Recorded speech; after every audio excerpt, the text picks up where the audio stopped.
Aksi Nyata Budaya Positif Modul 1.4.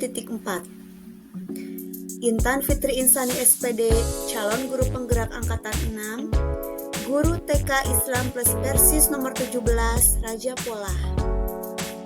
Dengan fasilitator Bapak Taufik Saleh dan pengajar praktik Ibu Neni Nurrahman SPD SI MM. Langkah-langkah aksi nyata modul 1.4 yang saya laksanakan yaitu: yang pertama, bersama-sama membuat keyakinan kelas bersama murid saya di kelompok A2 TK Islam plus Persis nomor 17 Raja Polah Kabupaten Tasikmalaya. 2. Menjalankan keyakinan kelas bersama-sama dengan warga kelas, guru dan murid. 3. Menyampaikan materi mengenai diseminasi budaya positif pada rekan-rekan sejawat, kepala sekolah, dan guru TK Islam Persis nomor 17. 1. Membuat keyakinan kelas bersama-sama dengan murid kelompok A2 TK Islam plus Persis nomor 17. Membuat poin-poin keyakinan kelas berdasarkan nilai-nilai kebajikan universal yang diyakini, yaitu profil pelajar Pancasila.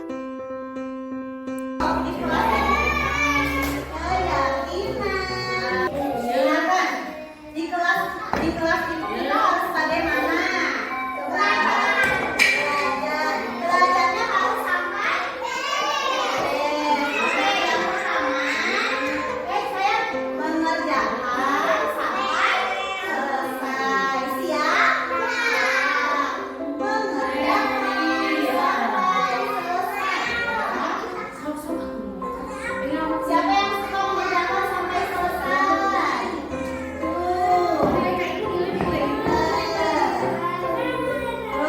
Terus kalau ke sekolah harus bagaimana? Boleh tidak kesiangan ke sekolah? Berarti ke sekolahnya harus cepat. Datang ke sekolah tepat waktu. Ya. Siapa yang mau ke sekolahnya pagi-pagi? Ya, Abang Rey, mana Abang Rey? Abang Rey siap ya, nggak kesiangan lagi ya, oke? Oke. Yang kedua, datang ke sekolah tepat waktu, ya. Ke sekolah tepat waktu. Nanti kalau ada yang kesiangan bagaimana, Ibu? Boleh tidak kesiangan ke sekolahnya? Boleh tidak kesiangan? Tidak. Iya kan kita udah sepakat, tapi sekolahnya nggak boleh kesiangan. Terus apalagi anak-anak harus bagaimana? Baik, ya harus sayang. Harus saling menyayangi. Boleh tidak nakal sama teman? Harus saling menyayangi. Siapa yang sayang sama temannya tuh? Terus kalau di kelas sampahnya harus kemana? Kira-kira? Ya, siap. Nanti sampahnya dibuang ke tempat sampah, siap? Ya, oke. Membuat sampel di tempat sampah. Membuat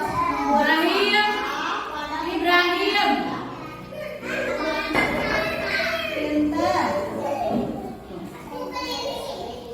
Boleh? Dengarkan Ibu ya. Oke, satu lagi. Kita harus bagaimana? Ayo. Ya, menyayangi teman udah, ya. Terus tadi membuang sampah pada tempatnya. Terus harus apa? Tolong ibu guru boleh? Kalau teman ada yang minta tolong, ditolongin tidak? Oke, jadi kita mau tolong menolong ya. Oke, siap? Ya. Tolong menolong. Nah, dah ya, kita bikin 5 aja ya.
kasih semut. Ambil sampahnya sayang, sok. Sok, masukin ke itu tuh yang diacep. Pinter. Sok, sampahnya masukin ya. Hebat. Sok.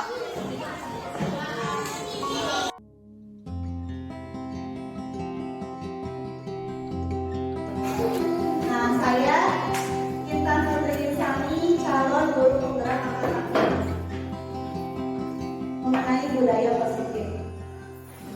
Selanjutnya, nah, di sini ada disiplin positif. Ya. Disiplin positif ada dua. Ada yang pertama yaitu teori kontrol. Bila kita ingin membuat kemajuan perlahan, sedikit-sedikit ubahlah sikap atau perilaku Anda. Namun, bila kita ingin memperbaiki cara-cara utama kita, maka kita perlu mengubah kerangka acuan kita. Ubahlah bagaimana Anda melihat dunia, bagaimana Anda berpikir tentang manusia. Ubahlah paradigma Anda, skema pemahaman, dan penjelasan aspek-aspek tertentu tentang realitas. Nah, di sini ada dua jenis ya Bu ya. Yang pertama, yang mungkin yang terbiasa kita lakukan itu adalah stimulus respon ya. Dari stimulus respon ke teori kontrol perubahannya. Apakah stimulus respon itu? Di sini stimulus respon realitas kebutuhan kita sama. Nah, kalau teori kontrol realitas kebutuhan kita berbeda. Yang jelas ya di sini pasti satu sama lain kebutuhan kita berbeda. Yang kedua, semua orang melihat hal yang sama.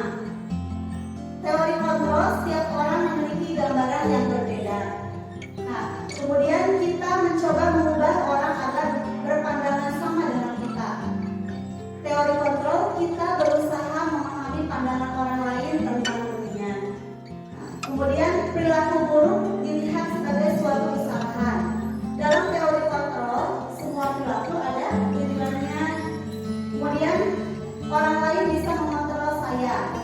Dalam teori kontrol, hanya Anda yang bisa mengontrol diri Anda sendiri. Stimulus respon, saya bisa mengontrol orang lain. Dalam teori kontrol, Anda tidak bisa mengontrol orang lain. Paksaan ada pada saat tunjukan gagal. Kolaborasi dan konsensus menciptakan pilihan-pilihan baru. Nah, ini mungkin perubahan kita ya ke arah yang lebih baik, yaitu dari stimulus respon menuju teori kontrol. Jadi kita mencoba untuk, kalau mungkin diterapkan pada anak-anak, kita mencoba memahami dan menghargai apa yang ada dalam diri anak. Jadi kita tidak bisa memaksakan kehendak kita pada orang lain, karena setiap orang itu punya keinginan masing-masing, gitu ya, punya pandangan sudut pandang berbeda. Selanjutnya, dalam rangka menciptakan lingkungan positif, salah satu strategi yang perlu kita tinjau kembali adalah penerapan disiplin di sekolah kita. Bapak pendidikan kita, Bapak Ki Hajar Dewantara menyatakan bahwa di mana ada kemerdekaan, disitulah harus ada disiplin yang kuat. Sungguh disiplin itu bersifat self disiplin, yaitu kita sendiri yang mewajibkan dengan sekeras-kerasnya, tetapi itu sama saja, sebab kalau kita tidak cepat melakukan self disiplin, wajiblah penguasa lain mendisiplinkan kita. Dan peraturan demikian itulah harus ada di dalam suasana yang merdeka. Nah, di sini Ki Hajar Dewantara menyatakan bahwa untuk mencapai suatu kemerdekaan atau dalam konteks pendidikan kita saat ini, untuk menciptakan murid yang merdeka, syarat utamanya adalah disiplin yang kuat. Nah, disiplin dimaksud adalah disiplin diri yang memiliki motivasi internal. Jadi mungkin jadi datang dari kesadaran dari diri sendiri. Selanjutnya, nah di sini jika kita ingin menerapkan disiplin, tentu saja harus ada nilai-nilai kebajikan ya yang harus kita pahami dan kita terapkan gitu ya, kita ketahui.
konsekuensi kehilangan hak waktu jeda seorang diri penahanan.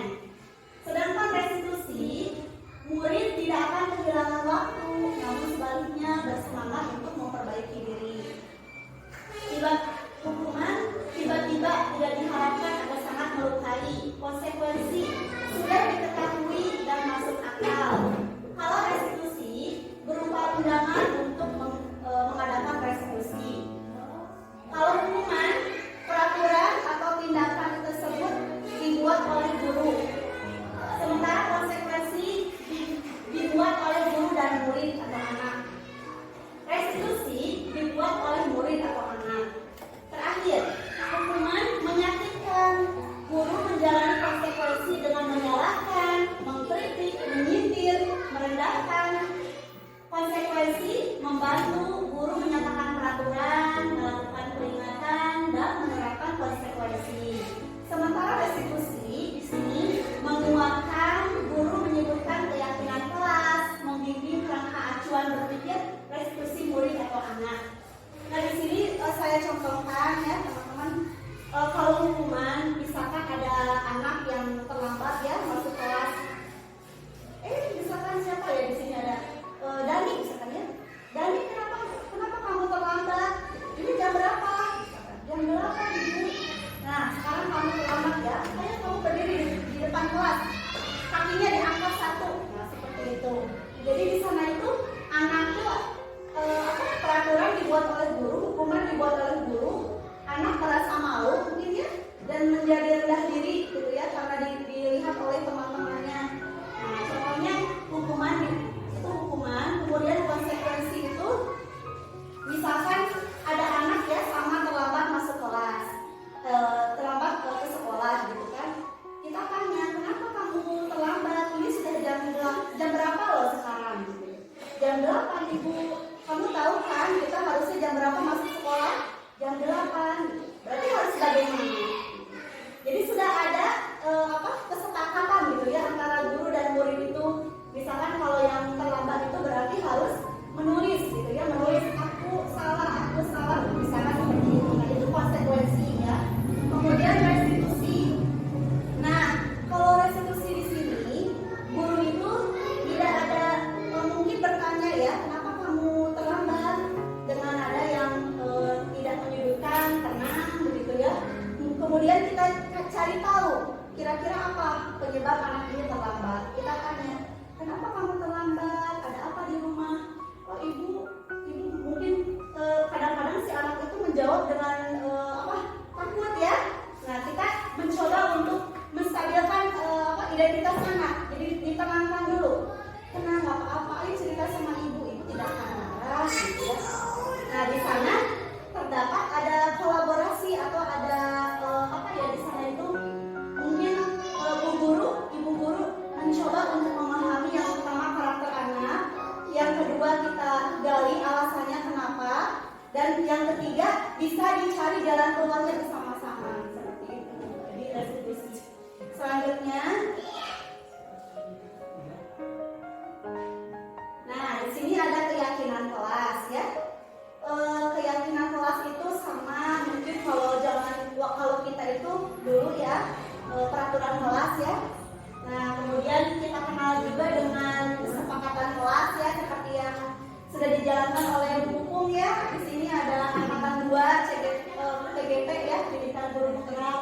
Nah untuk sekarang ini kesepakatan kelas ini diganti menjadi keyakinan kelas ya. Jawablah pertanyaan berikut. Nah ini ada salah satu pertanyaannya. Mengapa kita tidak memiliki peraturan tentang penggunaan helm? Mengapa kita memiliki peraturan tentang penggunaan helm pada saat mengendarai kendaraan roda 2? Nah di sini kemungkinan jawaban kita adalah untuk kesehatan atau keselamatan. Nah nilai-nilai keselamatan atau kesehatan inilah yang kita sebut sebagai keyakinan. Jadi kita yakin memakai helm dia selamat. Nah seperti itu. Yaitu nilai-nilai kebajikan universal yang disepakati secara tersirat dan tersurat. Nah, selanjutnya, di sini ada 5 posisi kontrol kita sebagai seorang guru.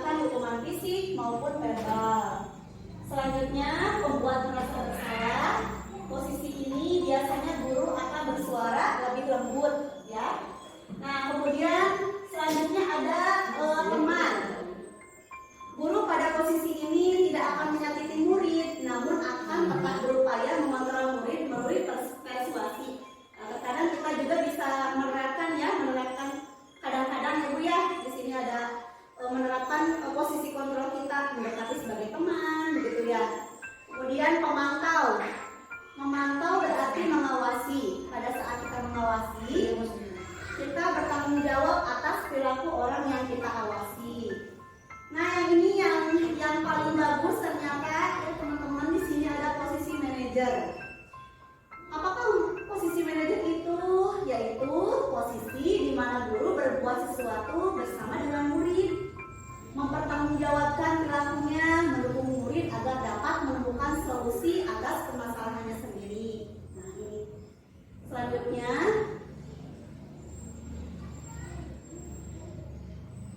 Nah, di sini ada segitiga restitusi. Seperti yang sudah saya terangkan tadi ya teman-teman, ada hukuman, konsekuensi, ada restitusi. Nah, ternyata di sini yang paling bagus kita terapkan itu untuk di sekolah ya, untuk menghadapi kasus-kasus bersama anak itu adalah restitusi ya. Nah, dalam restitusi itu terdapat tahapannya, ada 3 tahap. Yang pertama langkahnya yaitu menstabilkan identitas. Teori kontrolnya yaitu kita semua akan melakukan hal yang terbaik yang bisa kita lakukan. Seperti yang tadi ya saya contohkan ke anak mungkin seperti ini. Ayo cerita sama ibu, tidak apa-apa, jangan takut.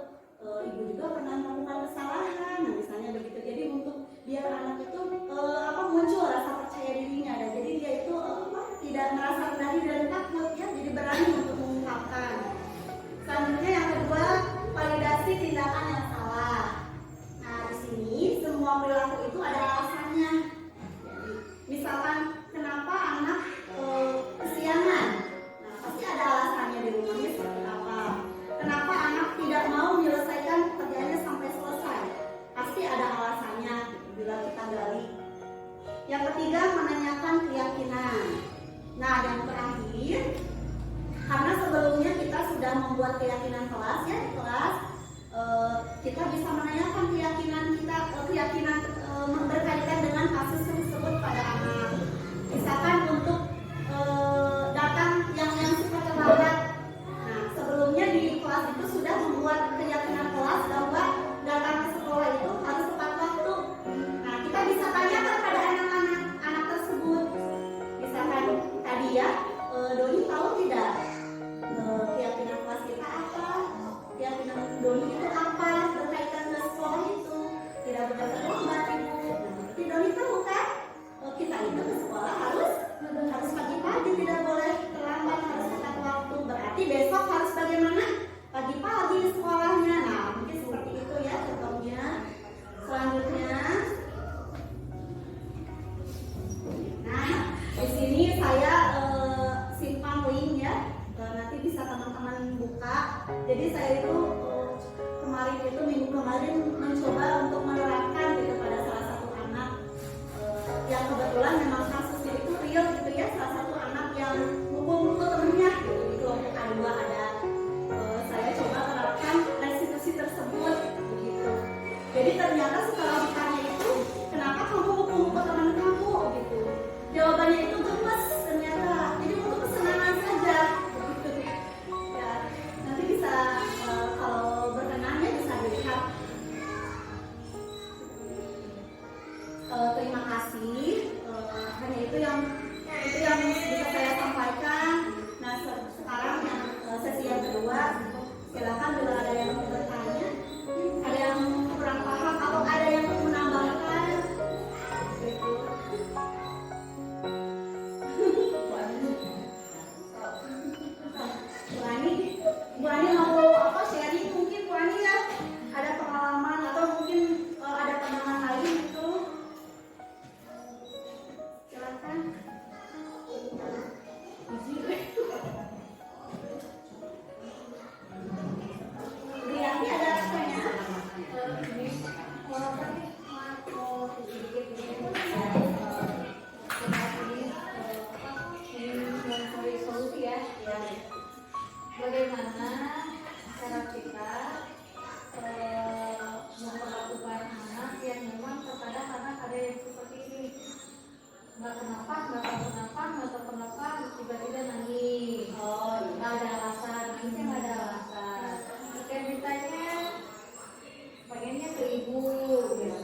budaya